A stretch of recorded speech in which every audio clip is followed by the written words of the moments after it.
പ്രീതികര സുഹൃത്തുക്കളെ, എൻട്രിയിലേക്ക് സ്വാഗതം. ഞാൻ രാജേഷ് എസ്. നമ്മൾ കഴിഞ്ഞ ക്ലാസ്സിൽ ചൈനീസ് വിപ്ലവം പഠിക്കുകയായിരുന്നു അല്ലേ? ചൈനയിലെ രാജവംശവും ആദ്യകാല വിപ്ലവങ്ങളും, പ്രത്യേകിച്ച് യൂറോപ്യൻ ബ്രിട്ടീഷ് മേധാവിത്വത്തിനെതിരെയുള്ള ആദ്യകാല വിപ്ലവങ്ങൾ, തൈപ്പിംഗ് കലാപവും കറുപ്പ് യുദ്ധവും ബോക്സർ കലാപവും പഠിച്ചു. തുടർന്ന് ചൈനയിലെ സാധാരണക്കാരായ ജനങ്ങളുടെ നേതൃത്വത്തിൽ സന്യാട്സൻ 1911 മാഞ്ചു രാജവംശത്തെ സ്ഥാനഭ്രഷ്ടനാക്കിക്കൊണ്ട് ചൈനീസ് റിപ്പബ്ലിക് സ്ഥാപിച്ചതും പഠിച്ചു. സന്യാട്സൻ ജനങ്ങളെ വിപ്ലവത്തിന് പ്രേരിപ്പിക്കുന്ന കാലഘട്ടത്ത് അദ്ദേഹം പ്രധാനമായിട്ടും ദേശീയതയെക്കുറിച്ചും സോഷ്യലിസത്തെക്കുറിച്ചും അതുപോലെ തന്നെ ജനാധിപത്യത്തെക്കുറിച്ചും ഒക്കെ വാദോരാതെ പ്രസംഗിച്ചുവെങ്കിലും വിപ്ലവം സ്ഥാപിച്ച് അതിലൂടെ അധികാരം സ്ഥാപിക്കപ്പെട്ടപ്പോൾ അദ്ദേഹം പതിയെ പതിയെ ഈ കാര്യങ്ങളിൽ നിന്ന് പിൻവാങ്ങുന്ന കാഴ്ചയാണ് ചൈന കാണുക. അതായിരുന്നു യഥാർത്ഥത്തിൽ ചൈനയിൽ മറ്റൊരു വിപ്ലവം ഉണ്ടാകാൻ കാരണമായത്. 1900 കൃത്യമായി പറഞ്ഞാൽ 1912 ജനുവരി മാസം 1-ാം തീയതി ചൈനീസ് റിപ്പബ്ലിക് രൂപീകരിച്ചപ്പോൾ അതിന്റെ ആദ്യ ചെയർമാനായത് അല്ലെങ്കിൽ ആദ്യ പ്രസിഡന്റ് ആയത് ആര് തന്നെ സന്യാട്സൻ തന്നെ. തുടർന്ന് സന്യാട്സൻ രാഷ്ട്രീയ പ്രവർത്തനത്തിന് വേണ്ടി സമയം നീക്കിവെക്കുന്നു. പകരം യുവാൻ ഷിക്കായ് ചൈനീസ് പ്രസിഡന്റായിട്ട് മാറി. ആ കാലയളവില് ഒന്നാം ലോക മഹായുദ്ധം നടക്കുമ്പോൾ യൂറോപ്യൻ, ജർമ്മനി, ഇറ്റലി തുടങ്ങിയ രാജ്യങ്ങൾക്കെതിരെ വിപ്ലവം നയിക്കുവാൻ പ്രത്യേകിച്ച് സാമ്പത്തിക ലാഭമാണ് പ്രധാന ലക്ഷ്യം. അതിനുവേണ്ടി ബ്രിട്ടൻ പറഞ്ഞു എന്ന കാരണത്തിന്മേൽ, ബ്രിട്ടൻ ആവശ്യപ്പെട്ടു എന്ന കാരണത്തിന്മേൽ ചൈന ഒന്നാം ലോക മഹായുദ്ധത്തിലേക്ക് ഇറങ്ങിത്തിരിക്കുകയാണ്. ആ കാലയളവില് ചൈന ജസ്റ്റ് മാഞ്ചു രാജവംശത്തിന്റെ അധീനതയിൽ നിന്ന് മോചിപ്പിക്കപ്പെട്ടതേ ഉള്ളൂ അല്ലെ? അപ്പൊ സാമ്പത്തികമായി അരാജകത്വമുണ്ട് അവിടെ. സാമ്പത്തികമായി ഒട്ടും മെച്ചമായിരുന്നില്ല ചൈന എന്ന രാജ്യത്തിന്റെ നിലനിൽപ്പ്. അപ്പൊ യുദ്ധത്തിന് വേണ്ടിയിട്ട് കൂടുതൽ ആയുധങ്ങൾ വാങ്ങിക്കേണ്ടി വന്നപ്പോൾ അമേരിക്കയിൽ നിന്ന് കൂടുതൽ ആയുധങ്ങൾ മേടിക്കേണ്ടി വന്നു. കൂടുതൽ സൈനികരെ യുദ്ധത്തിന് വേണ്ടി തയ്യാറാക്കേണ്ടി വന്നു. ഈ സാഹചര്യങ്ങൾ ആയപ്പോ വീണ്ടും ചൈന സാമ്പത്തികമായി തകർന്നു പോയി. ഈ സാമ്പത്തിക അരക്ഷിതാവസ്ഥ ചൈനീസ് ജനതയെ ദാരിദ്ര്യത്തിലേക്കും പട്ടിണിയിലേക്കും തള്ളിവിട്ടു. യുദ്ധത്തിന്റെ ആദ്യ കാലയളവില് വലിയ പ്രശ്നങ്ങളില്ലായിരുന്നെങ്കിലും യുദ്ധം മുന്നേറുന്ന ഓരോ ദിവസം കഴിയുന്നതനുസരിച്ച് ചൈനയിലെ ജനജീവിതം ദുരിതപൂർണമായി. പ്രതികരിക്കാതെ ഇനി കാര്യമില്ല എന്ന് തോന്നിയപ്പോൾ ചൈനീസ് ജനത പ്രതികരിക്കാൻ തീരുമാനിച്ചു. അതായിരുന്നു പ്രശസ്തമായ മെയ് 4 പ്രസ്ഥാനം അഥവാ മെയ് 4 മൂവ്മെന്റ്. മെയ് 4 മൂവ്മെന്റ് എന്ന് പറയുന്ന ആശയപ്രചരണമാണ് കേട്ടോ. മെയ് 4 മൂവ്മെന്റ് അല്ലെങ്കിൽ നമുക്ക് അതിനെ എന്തെന്ന് വിളിക്കാം? യെസ്, മെയ് 4 പ്രസ്ഥാനം എന്ന് വിളിക്കാം. നോക്കാം എന്താണ് മെയ് 4 പ്രസ്ഥാനം. 1917 മുതൽ 1921 വരെ ചൈനയിലെ ജനങ്ങളുടെ ജനങ്ങളുടെ ബൗദ്ധിക, സാമൂഹിക, രാഷ്ട്രീയ ആവശ്യങ്ങൾ ഉയർത്തിപ്പിടിക്കുക എന്ന ലക്ഷ്യത്തോടു കൂടി പ്രചരിപ്പിക്കപ്പെട്ട ആശയമായിരുന്നു മെയ് 4 പ്രസ്ഥാനം എന്നറിയപ്പെടുക. അപ്പൊ മെയ് 4 മൂവ്മെന്റ് അല്ലെങ്കിൽ മെയ് 4 പ്രസ്ഥാനം എന്ന് പറയുമ്പോൾ വീണ്ടും ഞാൻ ഓർമ്മിപ്പിക്കുന്നു, പ്രസ്ഥാനം അഥവാ മൂവ്മെന്റ് എന്ന് കാണുമ്പോൾ സംഘടന എന്ന് വിചാരിക്കല്ലേ. അത് ആശയപ്രചരണമാണ്. എന്ത് ആശയമാണ് പ്രചരിപ്പിക്കുക?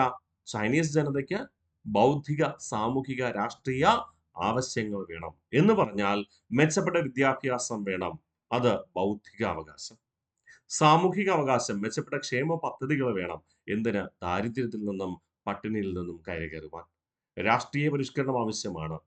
തങ്ങൾക്ക് ദേശീയതയും ജനാധിപത്യവും സോഷ്യലിസവും വാഗ്ദാനം ചെയ്തുകൊണ്ട് അധികാരത്തിൽ വന്ന സന്യാട്സന്റെ നേതൃത്വത്തിലുള്ള കുമിന്താങ് പാർട്ടിയുടെ ഏകാധിപത്യ ഭരണം അവസാനിപ്പിക്കണം, അല്ലെങ്കിൽ ഏകാധിപത്യ ഭരണ സമ്പ്രദായം മാറ്റണമെന്ന് ആവശ്യപ്പെട്ടുകൊണ്ട് ഈ മെയ് 4 പ്രസ്ഥാനത്തിന് തുടക്കം കുറിച്ച നേതാക്കൾ എന്ന് പറയുന്നത് ചെൻ എന്ന വ്യക്തിയും കൂടാതെ ഖുഷിയും. നമ്മൾ ചെൻ ആൻഡ് ഖുഷി എന്ന് പറയും. ചെൻ കൂടാതെ ഖുഷി എന്നീ രണ്ട് വ്യക്തികളാണ്. മെയ് 4 പ്രസ്ഥാനത്തിന് പ്രചോദനമായ മാസിക ഏതെന്ന് PSC ചോദിക്കാറുണ്ട്. ന്യൂ യൂത്ത് മാസിക. ഓക്കെ, പ്രചോദനമായ മാസിക ഏതെന്ന് ചോദിച്ചാൽ ന്യൂ യൂത്ത് മാസികയാണ്, മറക്കില്ലല്ലോ.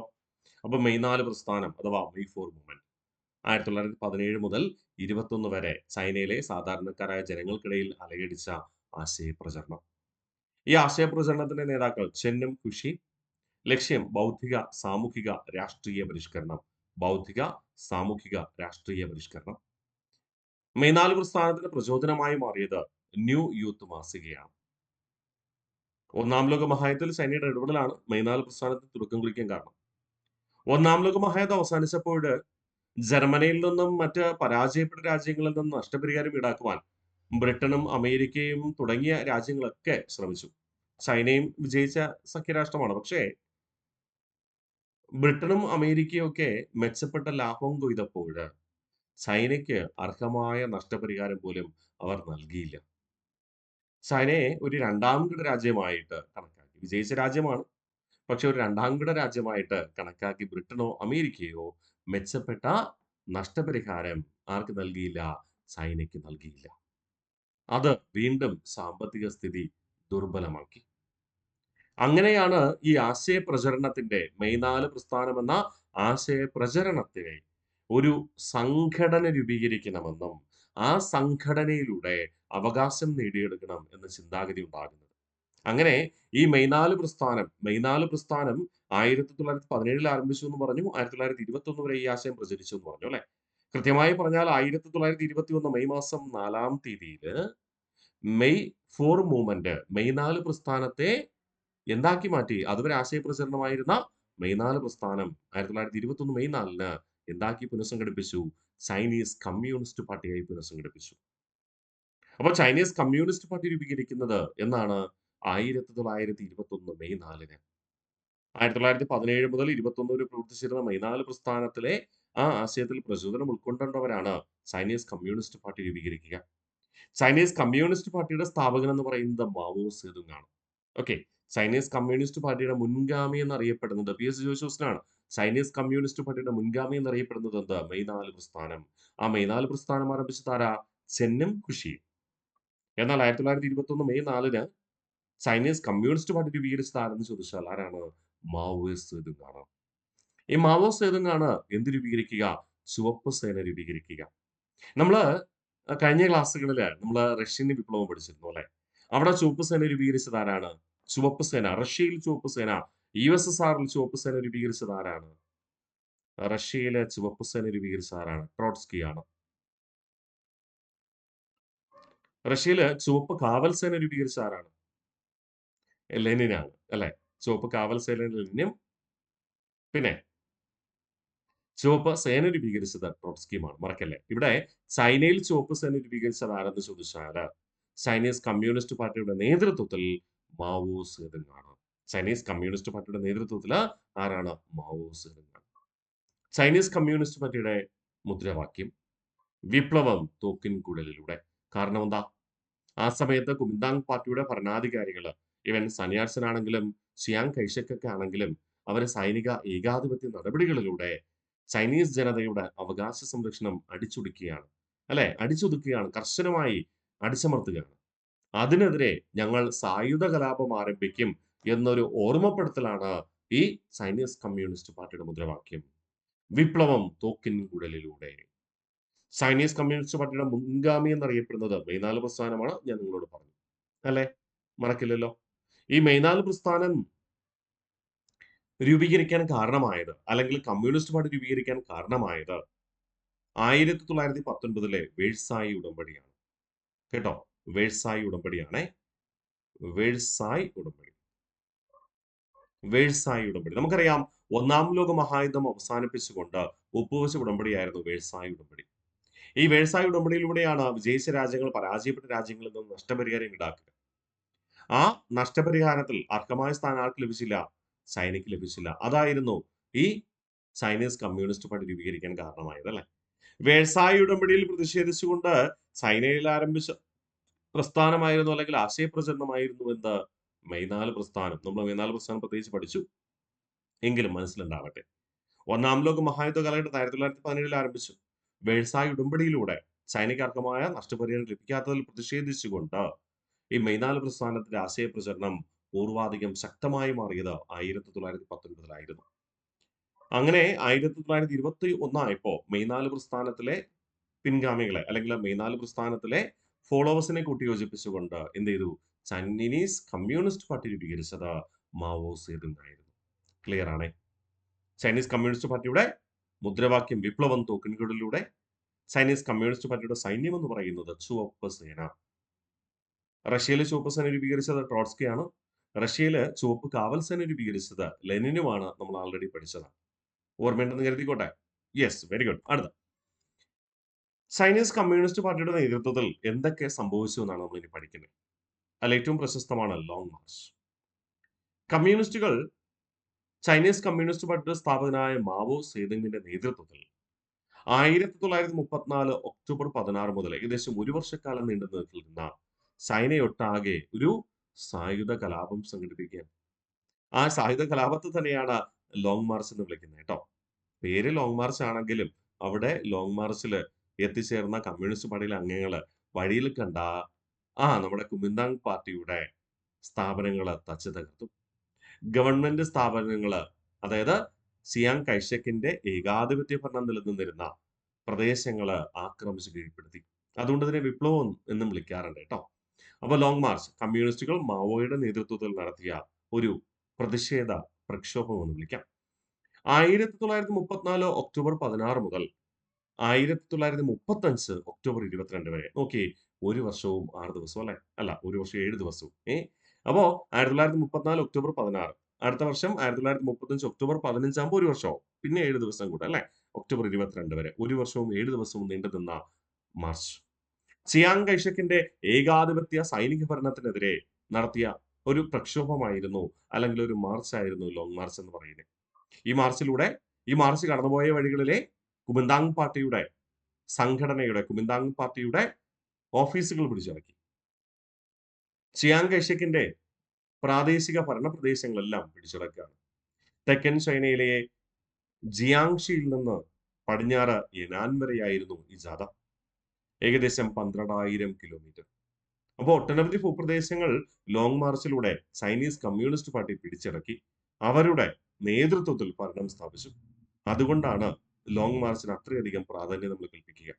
വെറുതെ ജാഥ നയിച്ചു പോയതല്ല. ആ ജാഥ നയിച്ചു പോയ സ്ഥലങ്ങളിലൊക്കെ എന്ത് ചെയ്തു? കുമിന്താങ് പാർട്ടിയെ പരാജയപ്പെടുത്തിക്കൊണ്ട്, ചിയാങ് കൈഷക്കിന്റെ സൈനിക ശക്തിയെ പരാജയപ്പെടുത്തിക്കൊണ്ട് അധികാരം സ്ഥാപിക്കുകയാണ് ആര്? മാവോ സേതുങ് അഥവാ ചൈനീസ് കമ്മ്യൂണിസ്റ്റ് പാർട്ടി. ക്ലിയർ ആണേ? Okay, yes. ചൈനീസ് കമ്മ്യൂണിസ്റ്റ് വിപ്ലവം. ചൈനീസ് കമ്മ്യൂണിസ്റ്റ് വിപ്ലവം നടക്കുന്നത് 1949. നേതൃത്വം നൽകിയത് ചൈനീസ് കമ്മ്യൂണിസ്റ്റ് പാർട്ടിയുടെ നേതാവായ മാവോ സേതുങ്.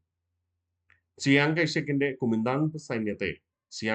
നേതൃത്വത്തിലുള്ള കുമിന്താങ് സൈന്യത്തെ പരാജയപ്പെടുത്തി. തുടർന്ന് സ്ഥാനഭ്രഷ്ടനാക്കപ്പെട്ട ചിയാങ് കൈഷക്ക് എന്ത് ചെയ്തു? തായ്വാനിൽ രാഷ്ട്രീയ അഭയം നേടി. തായ്വാന്റെ കീഴിലുണ്ടായിരുന്ന ഫോർമോസോ ദ്വീപിലാണ് അവസാന കാലഘട്ടത്ത് ആര് താമസിച്ചിരുന്നത്? ചിയാങ് കൈഷക്ക് എന്ന ഏകാധിപത്യ സൈനിക ഭരണാധികാരി താമസിച്ചിരുന്നത്. അപ്പോ 1949 മാവോ സേതുങ്ങിന്റെ നേതൃത്വത്തില് കുമിന്താങ് സൈന്യത്തെ പരാജയപ്പെടുത്തിക്കൊണ്ട് ചൈനീസ് കമ്മ്യൂണിസ്റ്റ് പാർട്ടിയുടെ ചുവപ്പ് സേന, റെഡ് ആർമി എന്ത് ചെയ്യുന്നു? ചൈനീസ് അധികാരം ഏറ്റെടുക്കുന്നു. അവിടെ സ്ഥാനഭ്രഷ്ടനാക്കപ്പെട്ട കുമിന്താങ് പാർട്ടിയുടെ നേതാവായ ചിയാങ് കൈഷക്ക് പലായനം ചെയ്യുകയും തായ്വാനില് അഭയം തേടുകയും ചെയ്തു. തായ്വാന്റെ പൂർണ്ണ ആധിപത്യത്തിന് കീഴിലുള്ള ഫോർമോസോ ദ്വീപിലായിരുന്നു പിൽക്കാലം അദ്ദേഹം ജീവിക്കുന്നതും അവിടെ വെച്ച് അദ്ദേഹം മരിക്കപ്പെടുകയും ചെയ്തു കേട്ടോ. അപ്പൊ ചിയാങ് കൈഷക്ക് മരിച്ചതും പിൽക്കാലത്ത് സ്ഥാനഭ്രഷ്ടനാക്കപ്പെട്ടതിന് ശേഷം ജീവിച്ചതും എവിടെയാണ്?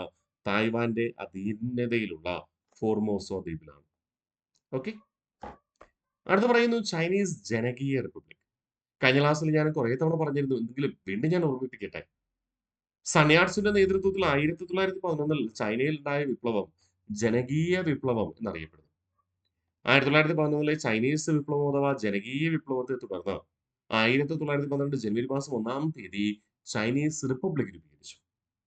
1949 കുമിന്താങ് പാർട്ടിയുടെ ചിയാങ് കൈഷക്കിനെ സ്ഥാനഭ്രഷ്ടനാക്കിക്കൊണ്ട് മാവോ സേതുങ്ങിന്റെ നേതൃത്വത്തിലുള്ള ചൈനീസ് കമ്മ്യൂണിസ്റ്റ് പാർട്ടി സ്ഥാപിച്ച റിപ്പബ്ലിക് എന്ത് പേരിൽ അറിയപ്പെടുന്നു? ചൈനീസ് ജനകീയ റിപ്പബ്ലിക് എന്നറിയപ്പെടുന്നു. ഇന്നും അതേ പേര് തന്നെയാണ് ചൈനയുടെ ഔദ്യോഗിക നാമം. People's republic of China. People's republic of China, Chinese ജനകീയ റിപ്പബ്ലിക്. ചൈനീസ് ജനകീയ റിപ്പബ്ലിക് രൂപീകരിക്കപ്പെടുന്നത് 1949 ഒക്ടോബർ മാസം 1-ാം തീയതി. ചൈനീസ് റിപ്പബ്ലിക് രൂപീകരിച്ചെന്ന 1912 ജനുവരി 1. ഓക്കെ, ചൈനീസ് ജനകീയ റിപ്പബ്ലിക് രൂപീകരിച്ചെന്ന 1949 ഒക്ടോബർ 1-ന്. സ്ഥാപകൻ ചൈനീസ് കമ്മ്യൂണിസ്റ്റ് പാർട്ടിയുടെ സ്ഥാപകനും നേതാവുമായ മാവോ സേതുങ്. ആദ്യ ചെയർമാൻ എന്ന് പറയുന്നത് മാവോ സേതുങ് തന്നെ. അതായത് ചൈനീസ് ജനകീയ റിപ്പബ്ലിക്കിന്റെ ആദ്യ ചെയർമാൻ മാവോ സേതുങ് ആണ്. ചൈനീസ് ജനകീയ റിപ്പബ്ലിക്കിന്റെ ആദ്യ പ്രധാനമന്ത്രി അഥവാ പ്രീമിയർ എന്ന് പറയുന്നത് ചൗ എൻ ലായും. ചൈനീസ് ജനകീയ റിപ്പബ്ലിക്കിന്റെ ആദ്യ ചെയർമാൻ മാവോ സേതുങ് ആണ്. ആദ്യ പ്രധാനമന്ത്രി അഥവാ ആദ്യ പ്രീമിയർ എന്നറിയപ്പെടുന്നത് ചൗ എൻലായി അല്ലെ? നമുക്കറിയാം ചൗ എൻലായാണ് ഇന്ത്യയുമായി പഞ്ചശീല ഉടമ്പടികളിൽ ഒപ്പുവെക്കുക അല്ലെ? പഞ്ചശീല തത്വങ്ങളിൽ ഒപ്പുവെക്കുക. അതൊക്കെ നമ്മൾ തുടർന്ന് പഠിക്കേണ്ടതാണ് ഇന്ത്യയുടെ വിദേശ നയം പഠിക്കുമ്പോൾ. അപ്പൊ മറക്കില്ലല്ലോ. യെസ്, ഒന്നുകൂടെ നമുക്ക് റിവിഷൻ ചെയ്താലോ? ചൈനീസ് കമ്മ്യൂണിസ്റ്റ് വിപ്ലവവും ചൈനീസ് ജനകീയ റിപ്പബ്ലിക്കും. ചൈനീസ് കമ്മ്യൂണിസ്റ്റ് വിപ്ലവം 1949. നേതൃത്വം നൽകിയത് മാവോ സേതുങ് ആയിരുന്നു. ചിയാങ് കൈഷക്കിന്റെ കുമിന്താങ് സൈന്യത്തെ പരാജയപ്പെടുത്തിക്കൊണ്ട് അധികാരം സ്ഥാപിച്ചു. പരാജയപ്പെട്ട ചിയാങ് കൈഷക് രാഷ്ട്രീയ ഭയം തേടിയത് തായ്വാനിലാണ്. തായ്വാന്റെ അധീനതയിലുള്ള ഫോർമോസ ദ്വീപിലാണ് പിൽക്കാലത്ത് അദ്ദേഹം കഴിയുകയും അവിടെ വെച്ച് അദ്ദേഹം അന്തരിക്കുകയും ചെയ്തു. ചൈനീസ് ജനകീയ റിപ്പബ്ലിക് രൂപീകരിച്ചത് 1949 ഒക്ടോബർ 1. സ്ഥാപകൻ മാവോ സേതുങ് ആണ്. ആദ്യ ചെയർമാൻ എന്ന് പറയുന്നത് മാവോ സേതുങ് തന്നെ. എന്തിന്റെ?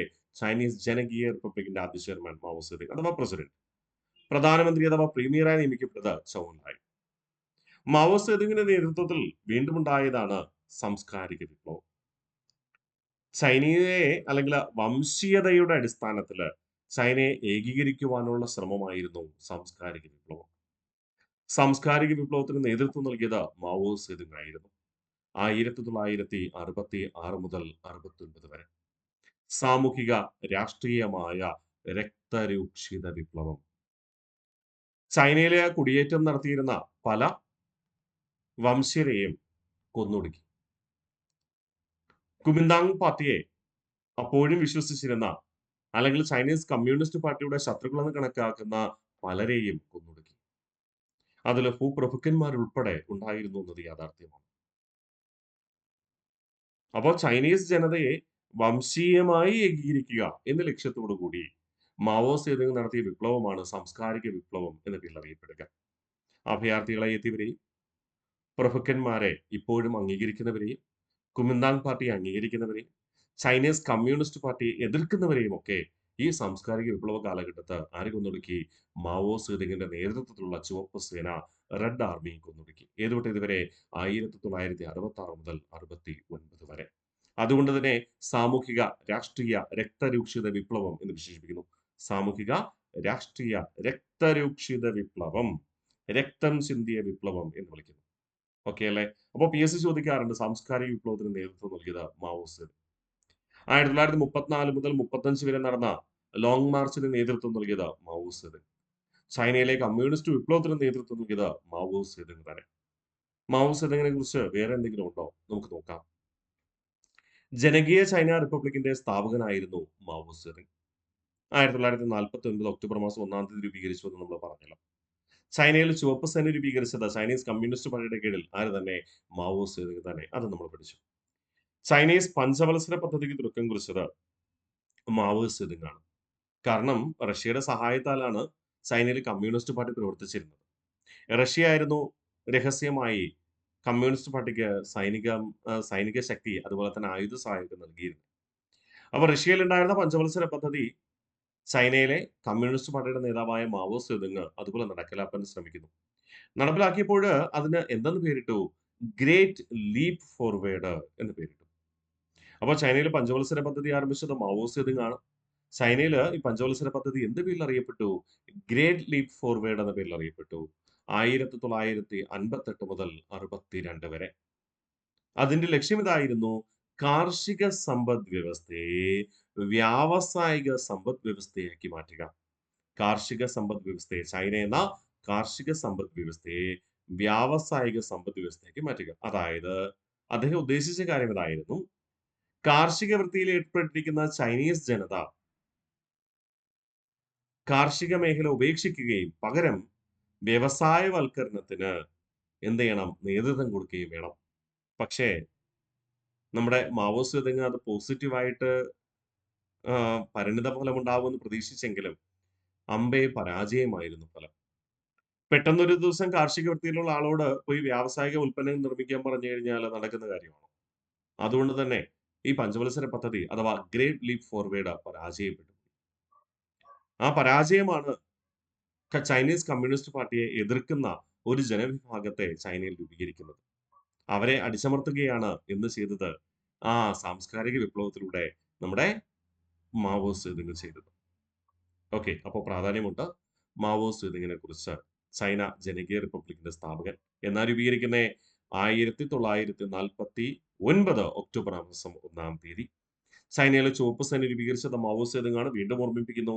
റഷ്യയിൽ ചുവപ്പ് സേന രൂപീകരിച്ചത് ട്രോട്സ്കിയാണ്. ചുവപ്പ് കാവൽ സേന രൂപീകരിച്ചത് ലെനിനും. ചൈനീസ് പഞ്ചവത്സര പദ്ധതിക്ക് തുടക്കം കുറിച്ചത് മാവോ സേതുങ്. പഞ്ചവത്സര പദ്ധതി അറിയപ്പെടുന്നത് ഗ്രേറ്റ് ലീപ്പ് ഫോർവേഡ് എന്നാണ്.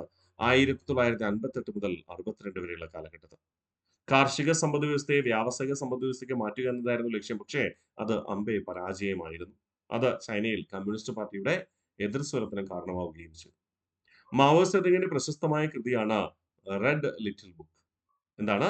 Red little book. Chinese Communist പാർട്ടിയുടെ പ്രവർത്തനങ്ങളുമായി ബന്ധപ്പെട്ട് അദ്ദേഹം രചിച്ച പുസ്തകമായിരുന്നു കേട്ടോ. അതുകൊണ്ടാണ് റെഡ് ലിറ്റിൽ ബുക്ക് എന്ന പേര് നൽകുന്നത്. മറക്കില്ലല്ലോ. ഇനി ഇദ്ദേഹത്തിന്റെ പ്രശസ്തമായ വാക്യങ്ങൾ അഥവാ ജനങ്ങളെ ഇദ്ദേഹം വിപ്ലവത്തിനായിട്ട് പ്രേരിപ്പിച്ചിരുന്ന കുറേ സെന്റൻസുകളുണ്ട്. അത് കേൾക്കുമ്പോൾ തന്നെ നമ്മുടെ മനസ്സിലേക്ക് ചിലപ്പോൾ വിപ്ലവം തോന്നിയെന്ന് വരാം. എന്തൊക്കെയാണ് ആ സെന്റൻസ്? PSC ക്വസ്റ്റ്യനിലേ ചോദിക്കത്തുള്ളൂ. കാണാതെ പഠിക്കേണ്ട ആവശ്യമൊന്നുമില്ല. ജസ്റ്റ് നോട്ട് ചെയ്ത് വെച്ചാൽ മതി. PSC ചോദ്യത്തിലേ തരത്തുള്ളൂ. ഇങ്ങനെ പറഞ്ഞത് ആര്?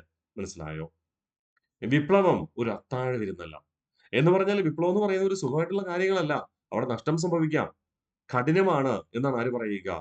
Yes, Mao Zedong. വിപ്ലവത്തിലേക്ക് ഇറങ്ങിത്തിരിക്കുന്നവർ വിജയമോ പരാജയമോ എന്നൊന്നും ചിന്തിക്കരുത്. അതിശക്തമായി പോരാടണം. എങ്കിൽ മാത്രമേ വിപ്ലവം വിജയിക്കത്തുള്ളൂ. അല്ല പെട്ടെന്ന് കിട്ടുന്ന ഒരു സാധനമല്ല എന്ന് പറഞ്ഞു. 100 പൂക്കൾ വിരിയട്ടെ, 1000 ചിന്താസരണികൾ പുലരട്ടെ. ഇവിടെ 100 പൂക്കൾ വിരിയട്ടെ എന്നുകൊണ്ട് ഉദ്ദേശിക്കുന്നത് റോസാപ്പൂക്കൾ സ്വാഭാവികമായിട്ട് റോസാപ്പൂക്കളുടെ കാഴ്ചപ്പാട് ഇതായിരുന്നു. രക്തസാക്ഷികൾക്ക് സമാനമായിട്ടാണ് റോസാപ്പൂക്കളെ കണക്കാക്കുന്നത്. ആ അർത്ഥത്തിലാണ് അദ്ദേഹം 100 പൂക്കൾ വിരിയട്ടെ, രക്തസാക്ഷികൾ ഉണ്ടാകട്ടെ. ആ രക്തസാക്ഷികളിൽ പ്രചോദനം ഉൾക്കൊണ്ടുകൊണ്ട് ആയിരക്കണക്കിന് പേർ വിപ്ലവത്തിലേക്ക് അണിചേരട്ടെ എന്ന കാഴ്ചപ്പാട്. 100 പൂക്കൾ വിരിയട്ടെ, 1000 ചിന്താസരണികൾ പുലരട്ടെ. അധികാരം പ്രവഹിക്കുന്നത് തോക്കിൻ കുഴലിലൂടെ. അധികാരം എന്ന് പറയുന്നത് സ്വാഭാവികമായിട്ടും അടിച്ചമർത്തലിന്റെ മറ്റൊരു വശമെന്നാണ് ആര് കണക്കാക്കുക? Mao Zedong. അതായത് ഭരിക്കണമെങ്കിൽ കൃത്യമായി ചില കാര്യങ്ങൾ കൃത്യമായ അധികാരം സ്ഥാപിക്കണം. ചില അടിച്ചമർത്തലുകൾ വേണ്ടിവരും. എങ്കിൽ മാത്രമേ യഥാർത്ഥ ഭരണം കാഴ്ചവെക്കാൻ കഴിയൂ. ഇന്നും അതേ രീതി തന്നെയാണ് ചൈനയിൽ തുടരുന്നത്. ജനങ്ങൾക്ക് മൗലികാവകാശങ്ങൾ ഉണ്ടോ എന്ന് ചോദിച്ചാൽ ഉണ്ട്. പക്ഷേ ഗവൺമെന്റിന്റെ നിയന്ത്രണത്തിലാണ് എപ്പോഴും. ജനാധിപത്യ രാജ്യമാണോ എന്ന് ചോദിച്ചാൽ അവിടെ തിരഞ്ഞെടുപ്പൊക്കെ ഉണ്ട്. പക്ഷേ അവിടുത്തെ തീരുമാനം മൊത്തം ചൈനീസ് കമ്മ്യൂണിസ്റ്റ് പാർട്ടിയുടെ നിയന്ത്രണത്തിലാണ് വരിക. ഇന്ത്യയെ പോലെയല്ല. ഓക്കെ. യെസ്. അത് മനസ്സിലുണ്ടാവട്ടെ. അധികാരം പ്രവഹിക്കുന്നത് തോക്കിൻ കുഴലിലൂടെ എന്ന് പറഞ്ഞാൽ അധികാരം നിർവഹിക്കണമെങ്കിൽ ചില നിയന്ത്രണങ്ങൾ എപ്പോഴും ബാധകമാണ് എന്നാണ് ആര് പറയുക? Mao Zedong. അല്ലെങ്കിൽ കൃത്യമായി അധികാരം നടത്താൻ കഴിയില്ല എന്നാണ് അദ്ദേഹം പറയുന്നത്. ഓക്കെ അല്ലേ? അപ്പോ ഇന്ന് നമ്മൾ പഠിച്ചത് പ്രധാനമായും ചൈനീസ് കമ്മ്യൂണിസ്റ്റ് വിപ്ലവത്തെ കുറിച്ചായിരുന്നു.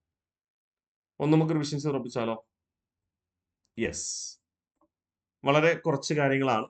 പക്ഷേ അതീവ പ്രാധാന്യമുള്ളത്. മെയ് 4 പ്രസ്ഥാനം. ഒന്നാം ലോക മഹായുദ്ധത്തിൽ ചൈന ഏർപ്പെടുകയും അതിന്റെ ഭാഗമായി ചൈനയില് സാമ്പത്തിക അരക്ഷിതാവസ്ഥ ഉടലെടുക്കുകയും ചെയ്തതാണ് മെയ് 4 പ്രസ്ഥാനം രൂപം കൊള്ളാൻ കാരണമായത്. ഒന്നാം ലോക മഹായുദ്ധം അവസാനിച്ചപ്പോൾ കൃത്യമായ നഷ്ടപരിഹാരം ചൈനയ്ക്ക് കിട്ടാത്തത് കൊണ്ട് ഈ ഒരു ആശയ പ്രചരണം വളരെ ശക്തമായി മാറുകയും ചെയ്തു. പ്രധാനമായും മെയ് 4 പ്രസ്ഥാനം അഥവാ മെയ് 4 എന്ന ആശയ പ്രചരണം ഉണ്ടായിരുന്നത് 1917 മുതൽ 21 വരെ. 1919 വെഴ്സായ് ഉടമ്പടിയിലൂടെയാണ് മെയ് 4 പ്രസ്ഥാനം ശക്തമായി മാറുന്നത്. ഓക്കെ. അപ്പോൾ മെയ് 4 പ്രസ്ഥാനം 1917 മുതൽ 21 വരെ. നേതാക്കൾ ചെന്നും ഖുഷിയും. ലക്ഷ്യം ബൗദ്ധിക, സാമൂഹിക, രാഷ്ട്രീയ പരിഷ്കരണം. പ്രചോദനമായത് ന്യൂ യൂത്ത് മാസികയും. ചൈനീസ് കമ്മ്യൂണിസ്റ്റ് പാർട്ടി രൂപവത്കരിക്കപ്പെട്ടത് 1921 മെയ് 4-ന്. സ്ഥാപകൻ മാവോ സേതുങ്. മാവോ സേതുങ്ങിന്റെ നേതൃത്വത്തിൽ രൂപീകരിച്ച ചൈനീസ് കമ്മ്യൂണിസ്റ്റ് പാർട്ടിയുടെ സായുധ സേനയാണ് റെഡ് ആർമി അഥവാ ചുവപ്പ് സേന എന്നറിയപ്പെടുക. മുദ്രാവാക്യം വിപ്ലവം തോക്കിൻ കുഴലിലൂടെ. മുൻഗാമി മെയ് 4 പ്രസ്ഥാനം. മെയ് 4 പ്രസ്ഥാനം യഥാർത്ഥത്തിൽ 1917 ആരംഭിച്ചുവെങ്കിലും അതീവ പ്രചാരം നേടിയത് 1919 വെഴ്സായ് ഉടമ്പടിയിൽ പ്രതിഷേധിച്ചുകൊണ്ട്. ഓക്കെ അല്ലേ? കാരണം വെഴ്സായ് ഉടമ്പടിയിൽ ചൈനയ്ക്ക് അർഹമായ നഷ്ടപരിഹാരം കിട്ടിയില്ല. അത് കാരണം സാമ്പത്തിക അരക്ഷിതാവസ്ഥയിൽ നിന്ന് ചൈനയ്ക്ക് കരകയറാൻ കഴിഞ്ഞില്ല എന്ന ജനങ്ങളുടെ കാഴ്ചപ്പാടാണ് ഇതിന് ശക്തി പകരുക. Long March.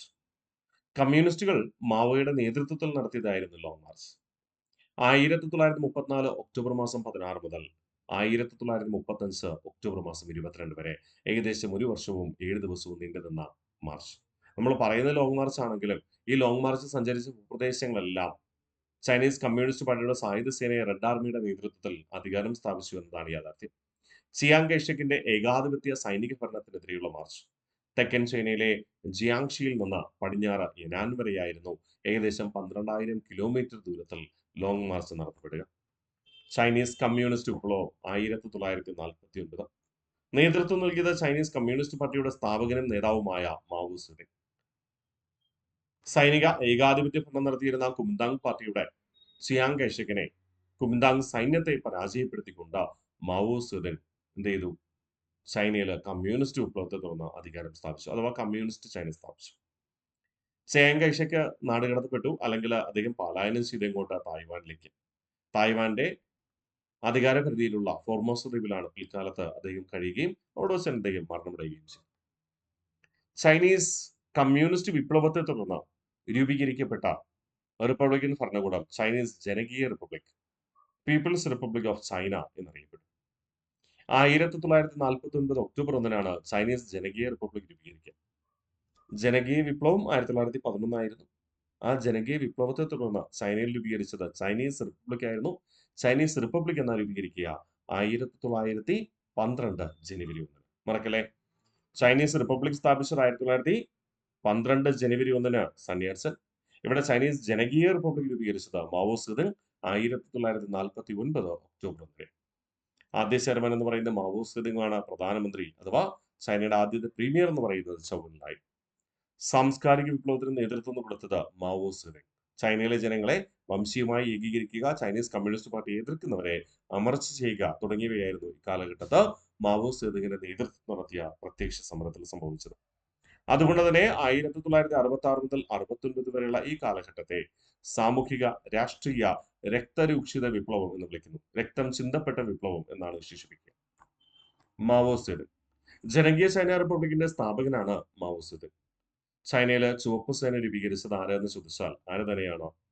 മാവോ സെതൂങ് തന്നെയാണ്. ചൈനീസ് കമ്മ്യൂണിസ്റ്റ് പാർട്ടിയുടെ സായുധ സേന. ചൈനയില് റഷ്യയുടെ സഹായത്തോടെ ഈ പഞ്ചവത്സര പദ്ധതിക്ക് തുടക്കം കുറിച്ചതും മാവോ സെതൂങ് തന്നെ. പക്ഷെ ചൈനയില് ഈ പഞ്ചവത്സര പദ്ധതി അറിയപ്പെട്ടത് ഗ്രേറ്റ് ലീപ്പ് ഫോർവേഡ് എന്നായിരുന്നു.